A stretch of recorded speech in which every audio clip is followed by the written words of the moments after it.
ondulatória para o Enem, ondulatória 1. Hoje, nós vamos construir as definições básicas sobre esse tema. Esse tema ele é dividido em 4 grupos. Desses 4 grupos, o primeiro é composto pelas definições básicas, que é o que a gente vai fazer hoje. Os outros 3 grupos serão vistos na próxima aula.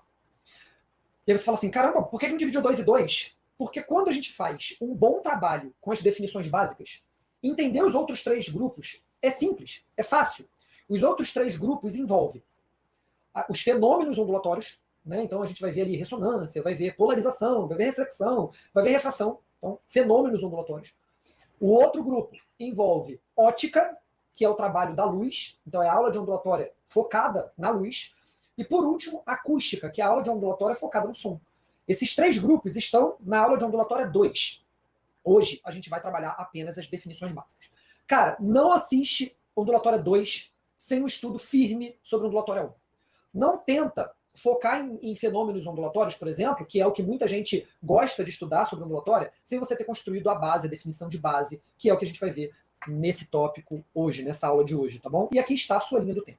A aula de definições básicas vai ser dividida em 4 fases. A primeira fase é aquela que eu vou falar sobre a definição da onda, o que é a onda e quais são os elementos de uma onda. É o início do início do início, sabe? Se você não sabe nada sobre ondulatória, relaxa, eu vou te ensinar aqui, nessa primeira fase da aula. Na sequência, a gente vai para as grandezas físicas que têm a ver com as ondas. O que são grandezas físicas? Por exemplo, massa é uma grandeza física, velocidade é uma grandeza física. Não que massa esteja na aula de ondulatória, mas eu vou falar sobre grandezas que estão na aula de ondulatória. Na terceira fase dessa aula, eu vou lançar aqui uma equação. Eu vou lançar uma continha aqui para vocês. Algumas questões exigem o cálculo dessa continha. Outras questões exigem o entendimento dessa continha. Isso é bem interessante, eu vou mostrar para vocês hoje. E por último, a cereja do bolo, a parte mais emocionante dessa aula, eu vou falar sobre o espectro eletromagnético, já apontando para a aula da semana que vem, não, a próxima aula. Aula de ondas começando. Respira fundo, deixa eu lançar uma água para dentro, hidratar esse corpício. Marquinhos tá por aqui? Que maneiro! Vamos lá. O que é uma onda? Você deve estar se perguntando o que é uma onda. Porque, não sei se vocês lembram, mas na aula que eu dei sobre energia, eu falei assim, ó, todo mundo sabe o que é energia, mas se alguém perguntar, e aí, o que é energia? Defina. As pessoas gaguejam, né? Porque definir alguma coisa nem sempre é uma tarefa fácil, nem sempre é uma tarefa simples. E quando a gente fala sobre ondas, acontece a mesma coisa. O que é uma onda? Todo mundo tem um imaginário ou tem algum pensamento sobre o que é uma onda, mas quando a gente fala para definir, a coisa fica um pouco mais complicada. Eu vou fazer uma definição muito científica agora com vocês, e por favor, vejam essa definição. O que é uma onda? É a propagação de uma quantidade de energia. Acabou. É só isso. É quando uma energia vai de um lugar para o outro, a gente fala que esse caminho feito pela onda, a gente fala que esse fenômeno da ida da energia de um ponto para o outro se chama onda, se chama ondulatória. Então eu estou aqui falando, o Léo está aqui do meu lado me ouvindo, e eu sou um emissor de onda sonora, então a energia que eu entrego ao ar está saindo da minha boca, está se deslocando pelo ar até o tímpano de Léo, e o tímpano de Léo vibra quando recebe essa energia, e essa é a onda. Saiu de um lugar, a energia, chegou no outro, a energia, esse fenômeno a gente vai chamar de onda. Deixa eu dar um outro exemplo. Tem uma lâmpada aqui, né? E essa lâmpada está emitindo luz, que é a função dela, ela nasceu para isso. E a luz está saindo dela e vindo para os meus olhos. Então, vindo para os meus olhos só não, né? Indo para todos os cantos dessa sala. Então, esse caminho feito pela luz, a energia que sai dali e vai para todos os lugares, é uma onda. Se essa lâmpada fosse incandescente, ela, além de luz, emitiria bastante calor. E eu estaria sentindo esse calor. Então o calor está saindo de lá, chegando aqui, calor é energia, energia saindo de um lugar, chegando no outro. Isso é onda. Isso é onda, tá bom? Aliás, para quem assistiu a aula de termologia, que foi anterior a esta aula, vai lembrar de uma forma de propagação de calor chamada radiação. E o que é a radiação de calor? É uma onda que a gente vai estudar na aula de hoje. Então, isso é onda. E quais são os elementos fundamentais sobre uma onda com os quais eu preciso me preocupar, que eu preciso conhecer e que eu preciso reconhecer? São 3 elementos básicos que, ao olhar para uma onda, você precisa reconhecer. Quais são eles? A crista da onda, que é um lugar momentâneo de acúmulo de energia. E por que momentâneo? A energia passa. Então a energia vai passar por aquele lugar. E quando a energia estiver naquele lugar, haverá um pico energético ali. Então as moléculas daquele caminho, caso elas existam, né, o que for que estiver naquele lugar, estará num acúmulo de energia momentâneo. É claro que a energia vai passar e aquele lugar vai perder aquele acúmulo de energia. Então é uma coisa meio que dinâmica, sabe? É uma coisa dinâmica e que na passagem da onda, uma crista aparece naquele lugar e no próximo instante, essa crista já será em outro lugar. Em outro ponto, haverá um acúmulo de energia. Então, se eu tirar uma fotografia da onda passando, eu vou perceber que em uma ou mais determinadas regiões estarão com um acúmulo de energia. E naqueles acúmulos eu vou chamar de crista. O contrário da crista, que é um acúmulo de energia negativo, ou um decréscimo de energia, ou ausência de energia, eu vou chamar de vale. E o meio termo ali, os lugares, inclusive, que não recebem energia em momento algum, que ficam ali meio que estáticos na passagem da vibração, a gente vai chamar de nó. E para vocês entenderem bem o que eu acabei de falar, eu quero que vocês agora imaginem uma corda esticada, e essa corda está esticada por duas pessoas. Uma segura numa ponta, outra segura na outra. E essas duas pessoas começam a vibrar essa corda. Estão vibrando essa corda. Vocês já perceberam que nessa atitude, nessa atividade, a corda vai formar tipo uns oitos, assim, né? De imagem da corda subindo e descendo? Vocês já perceberam que alguns lugares não sobem nem descem, eles ficam parados? Esses lugares são os nós. E nessas barrigas feitas entre os nós, a gente tem cristas e vales a cada instante. Se a gente tirar uma fotografia, a gente vai ver nitidamente. Aqui está a crista, aqui está o vale, aqui está o nó. E a gente segue na fotografia, tira uma próxima fotografia. O que era crista provavelmente virou vale, o que era vale provavelmente virou crista, e os nós continuam ali. Esses nós a gente vai chamar de pontos nodais. Guarda essa expressão. E agora eu vou contar para vocês um segredo que muita gente não presta atenção. Esse segredo se chama pulsos de ondas. Eu vou desvendar uma possível confusão que vocês fazem na hora de estudar ondas agora. O que é um pulso de onda? É quando você dá um estímulo de energia. Repara que aqui tem uma mão dando um estímulo de energia na corda. Mas isso aqui poderia ser a minha boca dando um estímulo de energia para o ar, tá bom? Isso aqui poderia ser o seu celular mandando, fazendo, sei lá, um envio de informação para o satélite. Ou o satélite fazendo um envio de informação para o seu celular. Né? O que está aqui no lugar da mão é o que a gente vai chamar de emissor. Toda onda tem um emissor. Toda onda tem um receptor. Afinal de contas, a onda sai de um lugar e vai para o outro. Então guardem essas expressões. A mãozinha aqui é um emissor de ondas. Se ela emitiu só um pulso de energia, a gente tem ali uma onda registrada. Mas se ela continuar fazendo isso, ela vai fazer várias ondas. Ela vai fazer uma sequência de ondas. Quando a gente vê uma onda ou mais ondas, a gente consegue distinguir pulsos de ondas. Cada onda é um pulso. Então reparem que na imagem lá embaixo, a quarta imagem, a gente tem 3 pulsos de ondas, portanto 3 ondas. Se a gente fica fazendo isso continuamente, a gente vai ter uma sequência de várias ondas, e a gente vai chamar essa sequência de várias ondas de onda estacionária, ou, simplificando, apenas de onda. Então o que é uma onda que a gente fala? É uma onda estacionária, que o emissor está mandando milhares de pulsos, e esses milhares de pulsos estão seguindo os seus rumos em direção aos receptores. Tudo bem?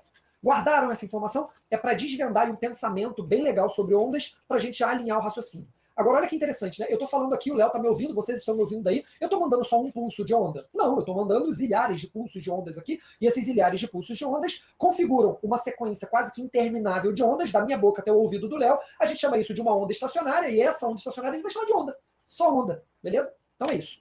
Eu quero agora tornar visível isso que eu acabei de falar para vocês, usando essa questãozinha, a 86 de 2016, caderno azul, né? Caderno azul, né? Sim. Caderno azul, 86 de 2016, que trata exatamente sobre o que a gente conversou até agora. Eu não vou resolver essa questão, porque ela vai ficar para a aula prática do Léo, mas eu quero que vocês prestem atenção na imagem que está aqui. Olha a imagem. O ponto 1 da imagem está indicando um tracejado onde há uma crista e uma linha contínua onde há um vale. Então, se essa questão estiver falando sobre a linha contínua, ali tem um vale. Se essa questão estiver falando sobre a linha tracejada, ali tem uma crista. Se a questão estiver falando só sobre essa região, a gente sabe que essa região tem energia. Agora, olha a região 2. A região 2 é um ponto nodal. Então, ali não há presença de energia para o que tiver naquela região, sabe? Para a massa, para o corpo, para a estrutura que tiver naquela região. Já a região 3 é uma região similar a 1. A região 4 é uma região similar a 2. E a região 5 é uma região similar a 1 e 3. Guardem essa estrutura, porque ela é muito importante para o pensamento sobre ondulatória. Uma pergunta bem interessante sobre essa imagem. Quantos pulsos de ondas tem aí? Para o aluno bem ligado, bem antenado, aí tem 1,5 pulso de onda. Repara que aí tem uma onda inteira, que vai do nó até o vale, passa pelo nó, crista, nó de novo, isso é uma onda inteira, isso é 1 pulso. e depois mais metade de um segundo pulso. Se ligou? Então a pessoa deu um estímulo inteiro e meio estímulo no segundo momento e tirou uma fotografia daquilo. Beleza? Então é isso. O pensamento sobre os elementos da onda é esse. E agora eu vou falar sobre as grandezas importantes para essa aula. Reparem que até agora eu não falei sobre grandeza, eu falei sobre 3 elementos: crista, nó e vale.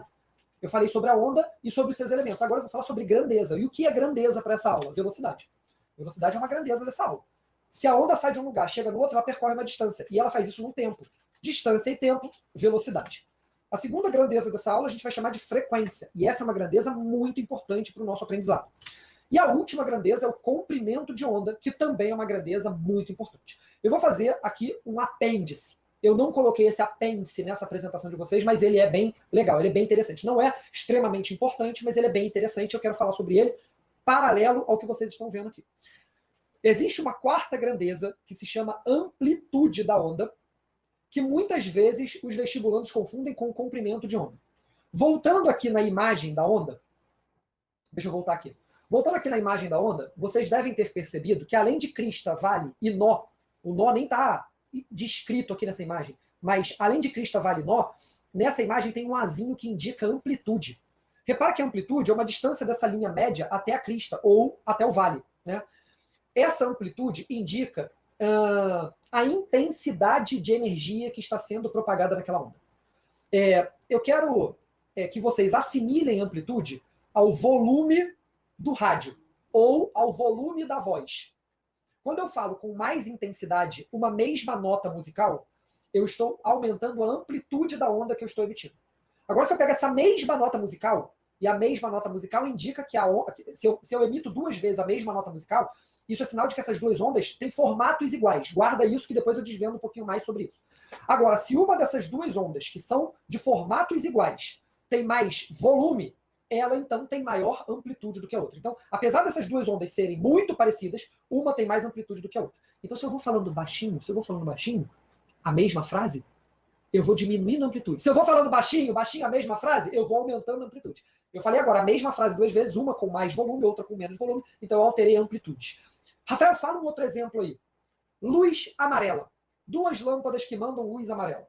Se é luz amarela, é o mesmo formato, as 2 ondas são muito parecidas.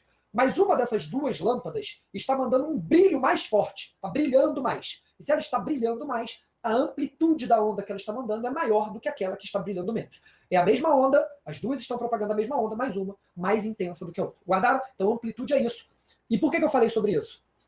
Eventualmente cai algo sobre isso no Enem. Não é regularmente, é eventualmente. E para tornar visível o que eu acabei de falar, o Léo colocou na lista de raio-x 2 exercícios sobre amplitude. Tenta fazer. E se você sentir dificuldade, volta nesse vídeo e assiste esse trechinho de novo, beleza? E agora vamos falar, de fato, sobre as grandezas importantes para essa aula, que são 3: velocidade, frequência e comprimento de onda. Eu vou começar com velocidade de propagação. Cara, a onda sai de um lugar e vai para o outro, emissor, receptor e meio do caminho.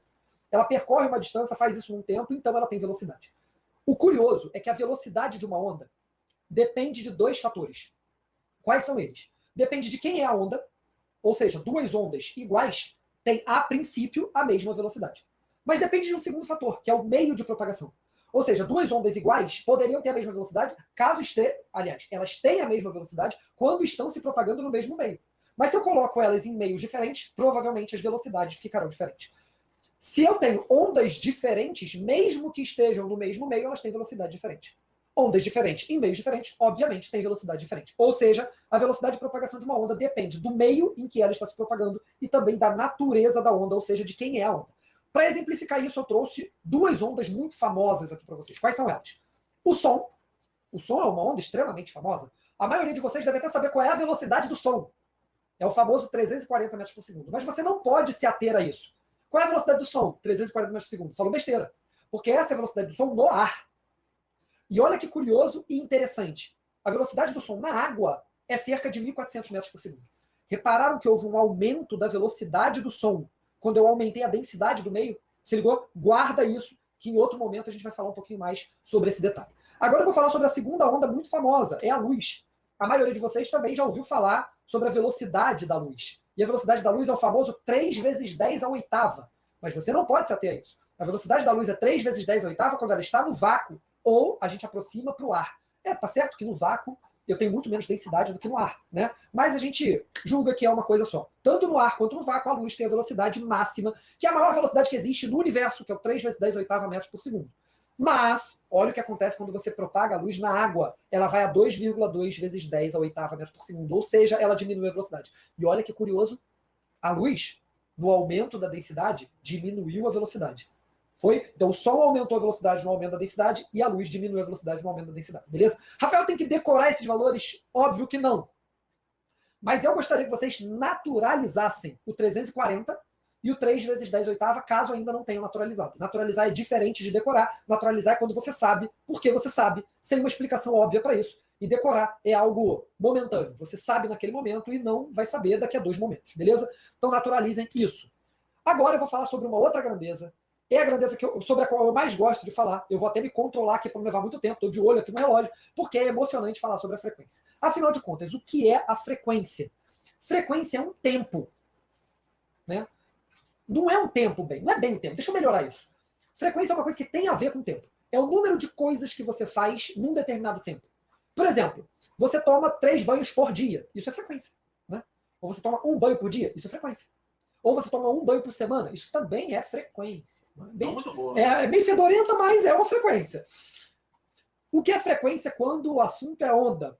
É o número de pulsos que acontece em 1 segundo. Olha que irado. Cara, tu já ouviu falar em frequência, sei lá, gigahertz? Cara, olha que surreal essa parada. O giga é 10 elevado a nona. É bilhão. Giga é bilhão. Se você tiver dúvida sobre o que é giga, olha a tua conta bancária hoje. É bilhão. Provavelmente vocês têm bilhão na conta bancária. Eu não tenho dúvidas disso, né? Tá me assistindo aqui, tem uma conta bancária bem gordinha, né? E pode me levar, inclusive, para passear eventualmente. Bilhão. Onda de gigahertz. Bilhão de pulsos por segundo. É uma parada inimaginável, é uma parada surreal, mas existe e a gente está super mergulhado nesse tipo de onda o tempo todo. Eu vou falar mais sobre isso daqui a pouco. Frequência, então, é o número de pulsos por segundo, mas essa é uma definição fria sobre a palavra frequência. Aliás, é uma definição cotidiana. Eu quero a definição que está aplicada à aula de hoje. E qual é a definição sobre frequência aplicada à aula de hoje? É que frequência é a identidade da onda. Frequência é o que faz a onda ser quem ela é. E cada onda tem a sua frequência. Já que a frequência é a identidade da onda, cada onda tem a sua identidade. Cada onda tem a sua frequência. Exemplo, o vermelho tem a frequência do vermelho. O Lá das notas musicais tem a frequência do Lá. O Dó tem a frequência do Dó. A onda de rádio propagada pela rádio que você gosta de ouvir, sei lá, 94,9 MHz, identifica a rádio que você gosta de ouvir, 94,9 MHz. Então, cada onda tem a sua frequência, é isso que a identifica e é isso que não muda nunca, menos que aquela onda deixe de existir. Então, a frequência da onda acompanha ela do início da vida dela, na hora que ela sai do emissor, até o fim da vida dela, quando ela se desfaz pela natureza. Guardaram essa informação? Eu vou falar de novo, para você não ter que voltar esse vídeo. Frequência da onda é a identidade dela e é a única grandeza que não muda daquela onda em hipótese alguma. Não muda mesmo que ela mude de meio, não muda mesmo que ela mude de velocidade, não muda mesmo que ela mude, sei lá, do quê? A frequência dela. Eu vou falar sobre algumas coisas relacionadas à frequência que são muito importantes. E são importantes para vocês começarem a construir o conhecimento que eu quero finalizar no dia de hoje. Já ouviram falar na palavra pareamento? O que é pareamento? É quando um dispositivo se conecta com o outro. É o seu celular se conectando com o seu fone sem fio. Deixa eu imaginar. É o seu controle remoto da televisão se conectando com a sua televisão. O seu celular se conectando com outro celular ou com um smartwatch. Qualquer forma de conectar um dispositivo a outro, a gente vai chamar de pareamento. Mas como esse pareamento é possível? Ele só é possível porque num dispositivo receptor, o mecanismo receptor dele está configurado para receber uma determinada frequência. E o dispositivo emissor, que é quem vai emitir a onda, estará emitindo onda exatamente naquela frequência. E se o emissor está emitindo naquela frequência e o receptor está captando naquela frequência, o pareamento vai acontecer. Se você está com problema de pareamento de dispositivos, certamente é porque o emissor e o receptor não estão conseguindo trabalhar com a mesma frequência. E isso é possível, por exemplo, quando você compra um celular num determinado país, cuja frequência de trabalho dele não é aquela determinada pela Anatel no Brasil. Já teve gente que passou por esse perrengue, comprou um celular importado, maneiro, vou comprar o meu iPhone, barato, sou malandro. Chega o iPhone no Brasil, ele não está configurado para trabalhar nas redes operadas pelas operadoras que estão certificadas pela Anatel. Então, a dificuldade de pareamento pode vir desse não encontro entre o receptor e o emissor. Outra coisa muito importante a ser dita sobre a frequência, mas que eu vou falar com detalhes na próxima aula, é a ressonância. O que é a ressonância? É quando a matéria, é quando um objeto se encontra com uma onda. E com esse encontro, a onda consegue entregar energia para esse objeto. Isso é a ressonância em poucas palavras. Só que esse encontro só é possível quando a frequência da onda é similar à frequência de agitação molecular daquela substância, daquele objeto. Todo objeto tem uma frequência de agitação molecular natural. Aquilo é dele.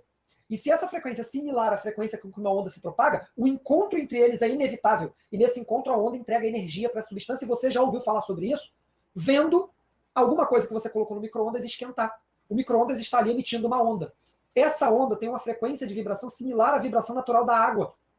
E o encontro da molécula de água com essa onda faz com que a onda entregue energia para a molécula de água, e quando a molécula de água recebe essa energia, ela aumenta a sua agitação. Não a frequência da sua agitação, mas a amplitude, a intensidade da sua agitação. Olha que irado. E o que é agitação molecular? É temperatura. E com o aumento da amplitude da agitação molecular das moléculas de água do seu alimento, o seu alimento vai ser aquecido. Porque essa molécula de água vai começar a radiar calor para todas as outras partes e outras moléculas do alimento. Entendeu agora por que se você colocar um prato vazio, seco, no micro-ondas, esse prato não esquenta? O prato não tem água dentro dele, né? Mas quando você coloca um alimento, inclusive o prato fica aquecido. Mas repara, né? O prato ficou aquecido por condução térmica ou por radiação térmica. Foi? Terceira coisa, interferência. Já passou por um lugar ouvindo uma rádio e essa rádio sofreu interferência de uma outra rádio? Provavelmente é porque as duas rádios estão emitindo ondas em frequências parecidas. E se estão emitindo ondas em frequências parecidas, as duas ondas podem chegar no seu rádio, que é o receptor, que está configurado para receber aquela frequência. Mas tem dois emissores mandando ela. O que tu vai fazer? Ah, não, o receptor vai ficar ali com a roleta ali pedindo cara crachá para ver qual das duas vai deixar entrar. Não, vai entrar as duas e isso gera interferência, beleza? Então a grandeza frequência, ela é resposta para essas três coisas que eu acabei de citar. E, por favor, naturalizem esse pensamento. E agora, por último, eu quero falar sobre a grandeza comprimento de onda. Qual é a diferença entre a grandeza comprimento de onda e a grandeza amplitude? O comprimento de onda fala muito sobre o tamanho geral que a onda vai ter. Ela se refere à grandiosidade ou à pequenez. Eu falei certo? Devo ter falado. Vocês entenderam? De uma onda. É a ordem de grandeza dela. Já a amplitude é a intensidade de energia que foi colocada e provocou aquela frequência, provocou aquela onda. Essa amplitude, ela não fica em descompasso com o comprimento da onda. Deixa eu melhorar essa explicação. Digamos que uma onda tenha comprimento na ordem de metros. A amplitude não vai ser na ordem de milímetro. Porque se a amplitude for milímetro, é sinal de que essa onda nem existe mais. Já está acabando, entende? Agora, se eu tenho uma onda da grandiosidade de metro, eu não tenho como ter uma amplitude de quilômetro, entende? A amplitude é uma grandeza mais ou menos da mesma ordem que o comprimento. E se refere à intensidade, à quantidade de energia que foi colocada ali para aquela onda, tá bom? Então, realmente, a amplitude se refere a volume, né? Você aumenta o volume, vai aumentando a amplitude, mas de uma onda que tem aquele comprimento ali. Você pode aumentar a amplitude, diminuir a amplitude de uma onda do mesmo tamanho. Mas uma coisa interessantíssima sobre o comprimento de onda é que quando você olha para a ordem de grandeza das ondas que a gente tem no nosso dia a dia, a gente percebe a capacidade que essas ondas têm de se propagar. Olha que irado, olha essa imagem. As ondas de rádio têm comprimento de onda de aproximadamente o tamanho de um prédio. Já as micro-ondas têm o tamanho aproximado de um ser humano. Já o infravermelho, que é o calor é infravermelho. E infravermelho é radiação de calor. Guarda essas palavras que eu vou melhorar elas daqui a pouco. Tem o tamanho de um alfinete. A luz visível tem o tamanho de um protozoário. O ultravioleta, famoso UV, tem tamanho de molécula. Raio-X tem tamanho de átomo. E radiação gama tem tamanho de núcleo atômico. Repara que eu fui desde uma onda gigantesca, como é a onda de rádio, até uma onda super pequenininha, que é a radiação gama. E esse tamanho diferenciado entre as ondas, esses tamanhos diferenciados entre as ondas geram comportamentos diferentes por parte delas. Eu vou falar mais sobre isso no final da aula de hoje. Aguenta aqui comigo que eu vou chegar lá. Esse comprimento de onda, lambda, né, que a gente vai chamar de lambda, né, que é uma letra grega, é medido em metros, obviamente, e ele vai de um nó até o nó não consecutivo a ele, até o primeiro nó não consecutivo a ele. É o tamanho de um pulso de onda. Guardou? Esse é o comprimento de uma onda. E ele tem mais ou menos esses tamanhos aqui. Beleza? Eu vou agora tornar visível o entendimento sobre essas grandezas e, na sequência, eu vou pegar uma equação que vai juntar elas três. Mantenha a concentração e olha para isso. O Léo vai resolver essa questão hoje na aula prática, mas eu quero que vocês prestem atenção sobre a pergunta do problema. Ele fala, a propriedade da radiação eletromagnética avaliada nesse processo é a propriedade, foi uma palavra que ele usou para se referir à grandeza. Repara, inclusive, que na lista de opções nós temos três grandezas relacionadas. Coerência na letra B não é uma grandeza física, nem uma propriedade de radiação eletromagnética, né? Não é uma grandeza da aula de onda, né? De ondulatória. Até achei engraçado essa alternativa aparecer aí. A propriedade da radiação, coerência. Intensidade. Agora, olha só como o vestibulando antenado ele consegue excluir algumas alternativas, né? Na letra D tem intensidade, olha que irado. E na letra A tem amplitude. Você concorda comigo que essas duas palavras são sinônimas? E que se você marcar uma, você teria que marcar outra? Então eu já eliminaria nessa questão a letra A letra B, obviamente, né, coerência, e a letra D, ficando em dúvida entre C e E, e assim o Léo vai terminar a resolução dessa questão com vocês, beleza? Então era só para vocês verificarem aí que existem questões que tratam sobre essas grandezas de forma isolada. Eu quero resolver agora essa questão com vocês. Ela não estará na aula prática do Léo, e por isso eu vou resolver com vocês, eu até marquei de vermelhinho aqui, porque ela é sobre esse assunto que a gente está falando, obviamente, né, sobre as grandezas da aula de ondulatórias, da aula de ondulatória, mas ela tem um detalhezinho interessante que eu não podia deixar de abordar com vocês dentro da aula teórica. O assunto que essa questão trata é, de fato, emissor e receptor e um pensamento sobre esses dois. Então eu tenho aqui um emissor, eu tenho aqui um receptor, e eu tenho que pensar sobre eles dois nessa questão extremamente interessante. Olha o que a pergunta do problema diz. O número de torres necessárias para localizar a posição do celular que originou a ligação. Ou seja, o celular é um emissor. E eu quero determinar a posição onde ele está. Mas eu quero fazer isso com o mínimo de torres. O celular é o emissor e ele está emitindo onda provavelmente para todas essas torres. Mas eu não quero ter 5 torres, eu não quero ter muitas torres, né? Aliás, ele pergunta o número mínimo de torres e apresenta na imagem 5 torres. Dificilmente eu marcaria a letra E e dificilmente eu marcaria a letra A, tá bom? Só aí um pensamento sobre o molejo na questão.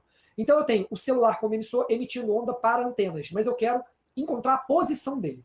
Como é que uma torre e o celular diagnosticariam ou avaliariam a distância que ele está de um determinado lugar? Essa distância pode ser determinada pelo tempo que leva para o pulso ir, para a onda ir e voltar. Então eu posso pensar assim, ó, esse celular vai emitir um sinal que leva 2 segundos para chegar nessa torre. Tá bom? A torre captou o sinal 2 segundos depois que ele foi emitido. Ou então, o celular capta que o sinal foi e voltou em 4 segundos. Né? Foi e voltou em 4 segundos. Isso significa que ele foi em 2 segundos. Beleza? Já dessa torre, o celular foi e voltou em 6 segundos. Né? O celular não, né? A onda que saiu do celular foi e voltou em 6 segundos. Dessa torre, sei lá quantos segundos, vou botar aqui 7 segundos e por aí vai. Tá bom? O celular, então, através do tempo, consegue pensar na distância. Isso porque essa onda tem uma velocidade definida. Né? Eu tenho a velocidade dessa onda, e usando o tempo eu consigo encontrar a distância. O celular tem lá um mecanismo que faz esse cálculo. Mas eu não preciso de várias torres para fazer o cálculo de onde está a posição correta. Isso porque, olha só, pensa comigo aqui que interessante. Se eu tenho o celular aqui, que capta uma onda que ele emitiu, voltando para ele depois de 4 segundos, onde pode estar a torre que emitiu esse sinal? Em qualquer lugar nesse raio de atuação.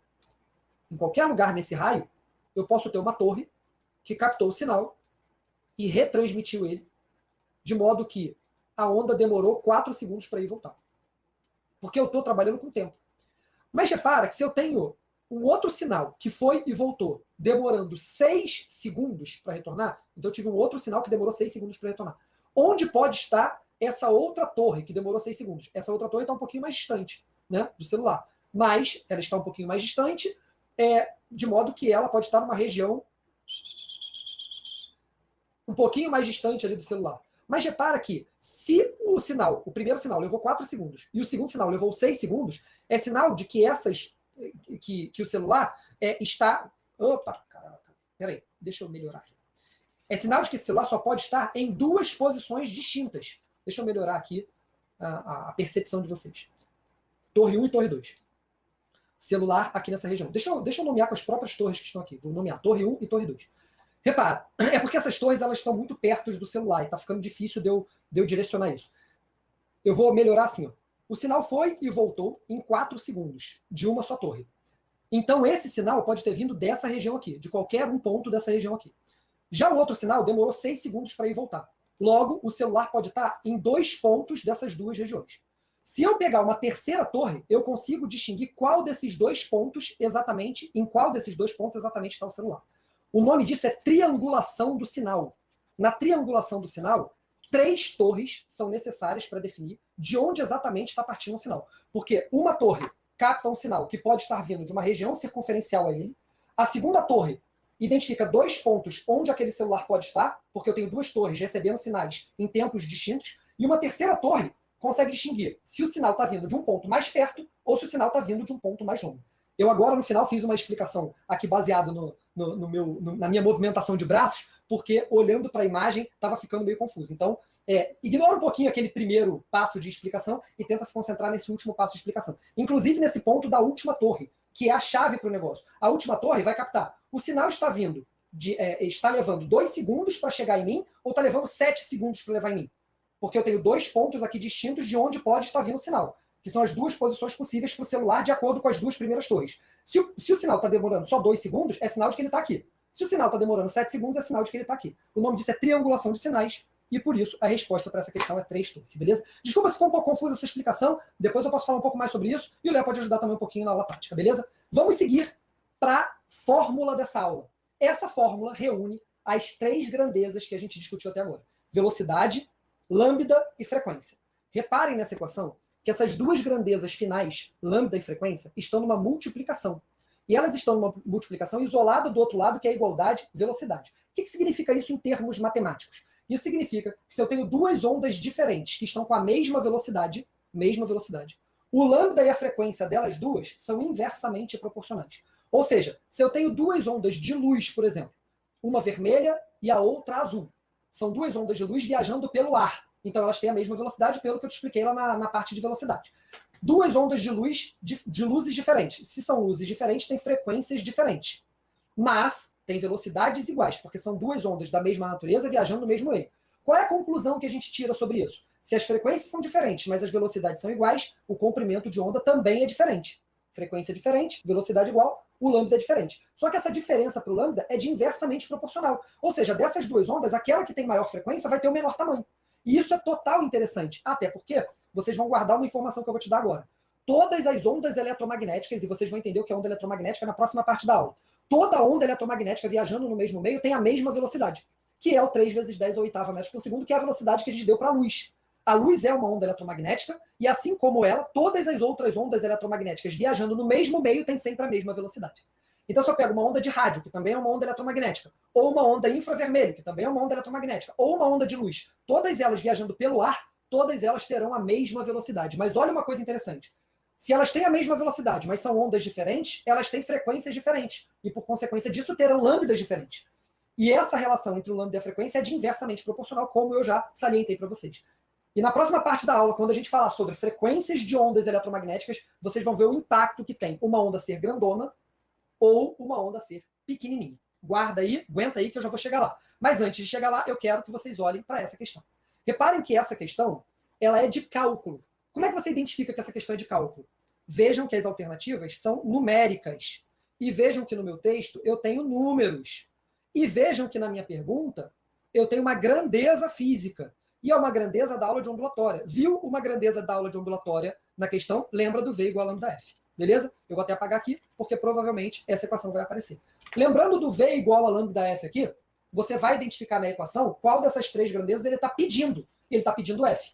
E ele pede o F dando as outras duas. A velocidade, que está ali circulada já em cima, e o lambda, que está circulado aqui embaixo. Você só tem que tomar cuidado, e o Léo com certeza vai trabalhar isso com vocês, com as unidades de medidas que você vai colocar ali. Colocando as unidades de medida certas, tudo bonitinho, vai chegar no valor da frequência e vai marcar a resposta correta. Reparem que essa é uma questão de cálculo relacionada à equação que eu acabei de te mostrar. Mas olha essa outra questão aqui.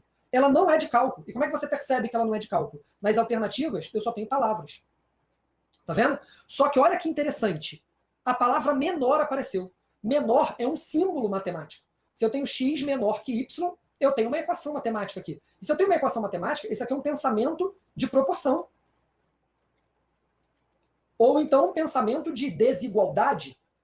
Enfim, é um pensamento matemático. E na física, pensamentos matemáticos estão associados a quê? estão associados a equações. E qual é a única equação que a gente viu na aula de hoje? V igual a lambda F. Mas como é que eu vou relacionar V igual a lambda F a essa questão que não tem nenhum número para me apresentar? Vamos ao texto. As notas musicais Dó, Ré, Mi, Fá, Sol, Lá, Si estão organizadas em ordem crescente de alturas, sendo a Dó a mais baixa e a Si a mais alta. Quem é do mundo musical e está assistindo essa minha aula sabe que a altura, no mundo da música, significa frequência. Guardem isso, hein? Na nossa próxima aula, eu vou falar sobre acústica. E eu vou voltar a comentar sobre isso. No mundo da música, a altura não é intensidade. No mundo da música, a altura não é amplitude. A altura não é quando a sua mãe fala, esse som tá alto. Quando a sua mãe fala, esse som tá alto, ela está se referindo à amplitude. Ela está se referindo à intensidade. Mas, fisicamente falando, esse não é o uso da palavra altura. A palavra altura é usada para frequência. Então, ele está dizendo que o Dó é a nota mais alta. Desculpa, mais baixa. O Dó é a nota mais baixa. Então, é a que tem a frequência mais baixa. Então, eu vou colocar aqui uma seta para baixo com o Dó. E o Si é a nota mais alta. Então, é a que tem a frequência mais alta, o Si. Essas ondas sonoras têm todas a mesma velocidade, porque é o mesmo tipo de onda se propagando no mesmo meio que é o ar. Então, esse cara daqui é constante. E se esse cara aqui é constante, o que vai acontecer com o lambda? O que vai acontecer com o lambda é que o lambda do Si é menor, porque a frequência do Si é maior. E o lambda do Dó é maior. Perfeito? E aí, olha o que ele pergunta nesse problema. A nota Si é a que tem o menor o quê? O menor lambda, o menor comprimento de onda. Resposta à letra E. Beleza? Então, repara que essa questão usou a equação também, só que ele usou a equação nessa relação de proporcionalidade entre o lambda e a frequência, que para você fazer corretamente, você tem que conhecer a equação. E você tem que ter a sagacidade de falar, o som no mesmo meio tem a mesma velocidade. Os sons, né? Todos esses sons no mesmo meio têm a mesma velocidade. Então eu tenho uma relação de proporção ali entre aquelas duas coisas. Agora eu vou para a parte final da nossa conversa. Essa parte final é a cereja do bolo, é a parte em que você tem que se concentrar ao máximo para nada dar errado, para a gente terminar essa aula com o máximo de aproveitamento. Rafael, quantas naturezas existem para as ondas? São várias naturezas? São vários tipos de ondas? Natureza e tipo são sinônimos nessa fala. São vários tipos de ondas? Não. São apenas dois tipos de ondas. As ondas mecânicas, que nessa imagem eu estou representando pela onda na água, onda mecânica. Onda mecânica. E a onda mecânica ela é facilmente identificável porque ela é o tipo de onda que na sua propagação consegue fazer pressão em coisas físicas. Repara que o som, conforme se propaga, consegue fazer pressão nas coisas, né? Você já ouviu a janela da tua casa, ou já percebeu a janela da tua casa vibrando por conta do som. O som, então, tem poder de empurrar.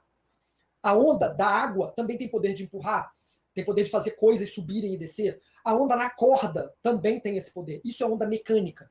O vestibular traz só 3 exemplos, e a gente só tem 3 exemplos fáceis de ondas mecânicas. O som, a onda na água e a onda na corda. Tirando essas ondas, que são todas mecânicas, todo o resto é onda eletromagnética. As ondas eletromagnéticas não conseguem empurrar coisas, não conseguem pressionar coisas. Elas conseguem trazer sensações energéticas. Quando você fala no seu celular, você tem uma sensação energética, está chegando voz ali para você. É claro que essa voz não chegou como um som até o teu celular. Ele chegou como uma onda eletromagnética no teu celular. E lá dentro ele transformou aquela onda eletromagnética em uma onda sonora. Olha que irado isso. É a mesma coisa que um fone sem fio. O fone sem fio se conecta com o teu celular sem ser através de uma onda sonora. Não sai som do teu celular e chega no teu fone de ouvido, sabe? Sai um pulso ou uma série de pulsos eletromagnéticos que viajam por esse espaço, chega no teu fone de ouvido e assim ele transforma em onda sonora. Isso é irado. É por isso que o teu fone de ouvido tem que ser carregado na eletricidade. Porque ele vai gastar energia elétrica para transformar o pulso eletromagnético em pulso mecânico. Entenderam isso que eu falei? Então, 2 tipos de ondas, 2 naturezas de ondas, as eletromagnéticas e as mecânicas. Eu vou falar agora apenas sobre as eletromagnéticas, porque as mecânicas são muito simples. E o Enem vai focar nas eletromagnéticas num foco que eu vou te dar agora. Eu quero que vocês concentrem o olhar nessa régua que eu coloquei aqui. Mas como é que concentra o olhar numa coisa com tanta informação assim? Você concentra o olhar partindo de um ponto, e eu quero que você parta daqui, desse ponto que eu acabei de circular. Nesse ponto que eu acabei de circular, tem uma imagem, é essa daqui. Compara essa imagem com as demais. Eu quero que você fixe o olhar. Eu quero que você fixe o olhar por onde eu estou passando. Repara que aqui eu tenho ondas mais juntinhas. Se elas estão mais juntinhas, aqui nessa ponta, é sinal de que o comprimento é menor. Mas se todas elas são eletromagnéticas e por isso têm todas a mesma velocidade, se essas aqui têm um comprimento menor, elas têm a frequência maior. Guardaram? Por conta da equação que eu acabei de te mostrar. Então repara, ó, lambda menor aqui nessa ponta, lambda maior aqui nessa ponta. Frequência maior na esquerda, frequência menor na direita. Vamos ver agora se isso está correspondendo ao que os números dizem. Olha o que os números dizem. Aqui a frequência é da ordem de 10 a 22, 10 a 20, 10 a 18. Aqui a frequência é da ordem de 10 a quarta. Então a frequência diminuiu, tá vendo? Olha agora o comprimento da onda. Olha o que está acontecendo. O comprimento da onda está aumentando. Ó, está aumentando. Era 10 elevado a menos 9. Lembrando que o 10 elevado a menos 9 faz parte do mundo nanométrico. Isso aqui é nanômetro. O 10 a menos 9 é nano. 10 a menos 9. E olha aqui, eu estou indo para o mundo do 10 elevado a 0. 10 elevado a 0 é 1. 1. Né? 10 elevado a 0 é 1. Isso aqui está em metro? 1 metro. Aqui, se está em metro, é nanômetro. 10 elevado a menos 9 metros. Entende? Então o comprimento de onda aumentou enquanto a frequência diminuiu. É assim que eu quero que vocês olhem para essa régua. Tudo bem? E o que essa régua traz para a gente de coisas? Eu te ensinei agora a olhar para a régua. Você olhou as ondas eletromagnéticas dentro da régua. Agora eu vou te dizer o que essa régua tem. Aqui na frequência mais alta, eu tenho radiação gama. Se a frequência é muito alta da radiação gama, o tamanho dela é bem pequenininho. Do lado dela eu tenho raio-x. Do lado dele eu tenho radiação ultravioleta, o famoso UV. Do lado dele eu tenho a luz visível. Do lado dele eu tenho o raio IV, o infravermelho, que a gente chama de calor radiado. Do lado dele eu tenho micro-onda e do lado dele eu tenho onda de rádio. Ou seja, qual é a conclusão que você tira? A onda de rádio é a maior de todas e a radiação gama é a menor de todas em termos de lambda. Agora, em termos de frequência, a radiação gama é a maior frequência e a onda de rádio é a menor frequência. Eu não te contei uma coisa sobre a palavra frequência que eu guardei para contar agora. Quanto maior a frequência, mais energética tende a ser a onda. Eu sei que energia tem a ver com amplitude. Energética tende a ser a onda. Eu sei que energia tem a ver com amplitude também, mas uma onda de maior frequência ela é mais energética. E para pensar isso, só você fazendo um movimento com o braço, você percebe. Se você faz um movimento com o braço de mais baixa frequência e faz um movimento com o braço de mais alta frequência, mesmo tendo amplitudes iguais, você vai perceber que o gasto energético para fazer esse segundo movimento é bem maior do que para fazer o primeiro. Então, quanto maior a frequência, mais energética tende a ser a onda. E olha que coisa irada. Agora vem a parte mais incrível da jogada aqui. Quanto maior uma onda é em tamanho, mais fácil é para ela transpor obstáculos. A gente chama isso de poder de contorno. Então, quando uma onda muito grande se depara com um prédio, só ela sendo muito grande mesmo para transpor esse prédio, para contorná-lo. E quando a gente pensa numa onda bem pequenininha, mais difícil é para ela contornar, para ela transpor. Então, a única saída de uma onda pequenininha é tentar penetrar. Mas nem toda onda pequenininha consegue penetrar e transpor qualquer objeto. As ondas pequenininhas conseguem penetrar, mas na penetração de um objeto, ela vai perdendo energia. A energia dela vai se dissipando. De modo que se ela não consegue manter a sua energia ao longo de toda aquela transposição, ela morre antes de chegar do outro lado. Isso é poder de penetração, que tem uma briga grande com a absorção. Essa onda pode ser absorvida e ela morre. Eu vou dar um exemplo claro sobre isso. A luz é uma onda relativamente pequena. É uma onda do tamanho de um protozoário, por exemplo. A luz está vindo em direção ao meu corpo. Então ela teria não como contornar o meu corpo, conta do tamanho dela, não consegue contornar. Eu estou falando de um feixe de luz, tá? Eu não estou falando da luz como um todo. A luz como um todo vai conseguir contornar o meu corpo. Mas vai gerar uma região de sombra aqui atrás, inclusive. Dada a incapacidade da luz contornar o meu corpo, tem uma região de sombra aqui atrás. Né? Mas eu quero que você pense num feixe de luz só. Esse feixe de luz só não consegue contornar o meu corpo. Não consegue contornar nenhuma parte do meu corpo. Não consegue contornar nem o meu dedo. Então ele penetra no meu dedo, mas não consegue atravessar. Do outro lado do meu dedo está escuro. E por que não consegue atravessar? Porque a luz é completamente absorvida nessa passagem. Para a luz conseguir passar, o objeto tem que ser o quê? Transparente, né? Ou pelo menos translúcido. Ou seja, não confundam o poder de penetração com atravessar. O poder de penetrar se refere apenas a entrar. Se vai sair ou não, a gente não sabe. Agora, o poder de contorno se refere a conseguir contornar. Tudo bem? Então vamos lá. A onda de rádio é a maior de todas e, apesar de menos energética, porque tem uma frequência menor, consegue contornar com mais facilidade. Então, por isso, consegue transpor prédios com mais facilidade. Já uma onda muito energética, ou seja, de maior frequência, ela é menorzinha e, por isso, tem dificuldade de contornar, mas tem facilidade de penetrar. Mas isso, infelizmente, não significa, ou felizmente, não significa que vai conseguir atravessar. Guardando tudo isso que eu falei, e eu gostaria que esse pedaço da aula você assistisse tantas vezes quanto for necessário para o teu entendimento acontecer. Eu fiz aqui um balãozinho com coisas importantes. Primeira coisa importante que vocês devem estar se perguntando: como naturalizar a ordem do espectro? Ou seja, como decorar essa sequência de ondas aqui? Eu tenho um jeito para decorar isso. Aliás, eu odeio falar a palavra decorar. Eu gosto da palavra naturalizar. O jeito que eu tenho para fazer isso é assim, ó. Eu faço uma régua. Aqui está uma régua. No meio dela, eu vou colocar a luz visível. Repara que a luz está bem no meio, tá vendo? Do lado esquerdo, eu coloco as ondas pequenas. Do lado direito, eu coloco as ondas maiores. Beleza? E agora vem o seguinte, ó. A luz, ela vai do violeta ao vermelho. Mas isso é preciso que você guarde na memória. O violeta, ele é a onda de luz mais energética que tem. E o vermelho é a onda de luz menos energética que tem. Guarda isso, que é para você saber a ordem certa da luz. É do violeta ao vermelho. O mais energético é o violeta e o menos energético é o vermelho. Eu gravei isso falando de violento. O violeta é violento, tem mais energia. E o vermelho é menos energético. Então eu já fiz ali a separação de frequência. Do lado do violeta tem um cara muito conhecido, que é o ultravioleta. É o ultraviolento. E do lado do vermelho também tem um cara conhecido, que é o infravermelho, que é o IV. Beleza? Agora ficou um pouco mais fácil. Só faltam mais duas para cada lado. E aqui você vai guardar. A onda de rádio é a maior de todas. Então eu coloquei lá na ponta. E o gama é o menor de todas. Coloquei aqui nessa outra ponta. Sobraram apenas duas. Aqui entra a micro-onda, que fica entre o rádio e o infravermelho. E aqui vai entrar o X, que é o raio-X. Beleza? Rafael, fico muito preocupado em ter que lembrar do raio-X e do micro-onda. Qual dos dois eu coloco em cada lugar? Lembra que o raio-X é para fazer exame de raio-X. E que a onda de raio-X tem que penetrar na tua pele para poder fazer o exame corretamente. E você tem que penetrar esse sinal de que é pequenininho. E se ele é pequenininho, você vai colocar ele do lado pequenininho. Já a micro-ondas, ela tá lá com a água, sabe? Tá lá mexendo molécula de água. Então ela tende a ter um tamanho maior. Beleza? Então é assim que se naturaliza a ordem do espectro. E agora, o segundo ponto. Esse segundo ponto eu já falei sobre ele, mas eu quero ressaltar. Existe uma relação entre tamanho e comportamento. E qual é essa relação? Quanto maior é a onda, mais poder de contorno ela tem. Quanto menor é a onda, mais poder de penetração ela tem. Mas assiste de novo essa parte que eu falei mais detalhadamente. Radiações ionizantes. O que são radiações ionizantes? São radiações perigosas. São radiações que trazem problemas para a nossa saúde. São radiações que tendem a fazer alterações na parte molecular da estrutura das moléculas. E isso pode afetar o nosso organismo e causar, inclusive, câncer. Você já deve ter ouvido falar de câncer de pele associado ao ultravioleta. Você já deve ter ouvido falar de câncer associado a exames de raio-x. Você deve ter já ouvido falar que a radiação gama também pode trazer problemas.